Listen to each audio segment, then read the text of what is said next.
ఎట్లుంటుందంటే అన్న వాయిస్ మీ అందరికీ తెలుసు.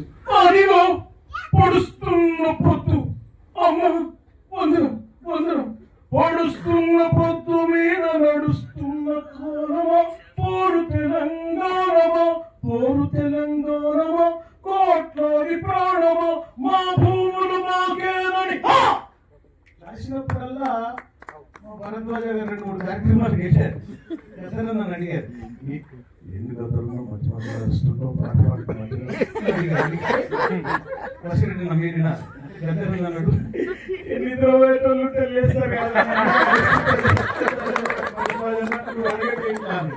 అంటే ఇట్లా కొంతమంది అట్లా చేస్తుంటే మనకి నవ్వుస్తుంది. ఈ మధ్య కాలంలో దాన్ని ఏంటంటే చంద్రబాబు నాయుడు గారు లేదా జగన్ గారు లేకపోతే ఇంకా పొలిటీషియన్స్, ఇప్పుడు కేఏ పాల్ గారికి తెలుగు సినిమా పరిశ్రమకు సంబంధం లేదు, కానీ ఆయన పిలిస్తే చూసారా 95 సంవత్సరాలైంది తెలుగు సినిమా పుట్టి.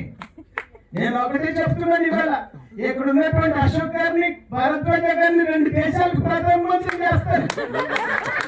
మీరు బస్రెడ్డి గారు మీరు ఏమనుకోదు, ఇంకో దేశం సృష్టించి ట్రంప్ చెప్పి మీరు ఒకటి చేస్తారు అంతే. ఆయన మాట్లాడితే ఎన్ని దేశాలు అంటాడు. ఏదంటే ట్రంప్ కి నేనే ఇంజక్షన్ చేసేవాడిని, కావాలంటే ఆయన కాల్ చేసి అడగండి, ఎవడు చేయడు, ఆయన చేసి యుద్ధానికి వస్తున్నా అని చెప్తాడు ట్రంప్.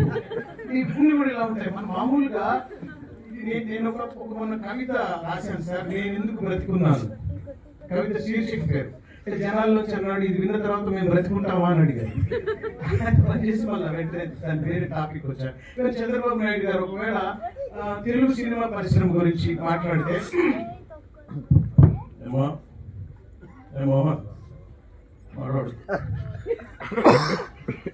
తెలుగు సినిమా పరిశ్రమ, ఈ పరిశ్రమ ఒక గొప్పగా వెలుసిరడానికి ఎంతో మంది కృషి చేశారు. ఆ ఫోటోలోనే ఉన్నోళ్ళు కాదు, ఇంకా మిగిలిన్నారు. వాళ్ళందరూ బాగా కష్టపడ్డారు, సినిమాలు బాగా చేస్తున్నారు. అప్పుడప్పుడు మీ సినిమాలు చూసి మేము కూడా నటిస్తుంటాం. జై హింద్, జై జన్మభూమి. ఒకసారి గట్టిగా మీ తెలుగు సినిమా పరిశ్రమకి చప్పట్లు కొట్టాలని మనవి చేస్తూ